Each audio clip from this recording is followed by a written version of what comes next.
शेतकरी बंधू नमस्कार. आजचा विषय आहे निसर्गाची साथ शेतकऱ्यासाठी किती महत्त्वाची आहे. आता हा प्लॉट ज्यावेळी आपण लावला त्यावेळेला रोप लागण करायच्या आधी आपण तणनाशक मारलं. तणनाशक मारून रोप लागण केले. तर एका प्लॉटमध्ये इथून हे मध्ये स्पेस ठेवला आहे, इथून इकडल्या प्लॉटमध्ये तणनाशक बसलं प्रॉपरली आणि इथं तण उगवलेलं नाही आहे. लावायच्या आधी आम्ही तणनाशक मारलं होतं आणि इकडल्या प्लॉटला तणनाशक मारलं आणि पावसाची एक झुळूक झाली.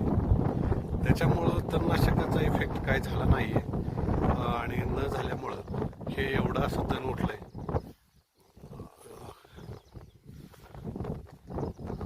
आणि ते आता काढायचं हे काम चालू आहे.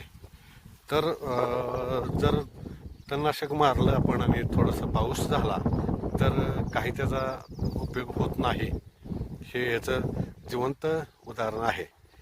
त्याच्यामुळं हे आता इकडलं एकच शेत आहे, ह्या साईडला अशी परिस्थिती आहे आणि मधल्या ह्या तालीपासून इकडली अशी परिस्थिती आहे. इकडं उठायला लागले पण थोडं थोडं आहे.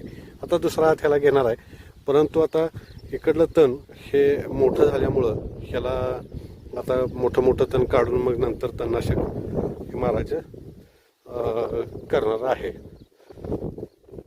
धन्यवाद.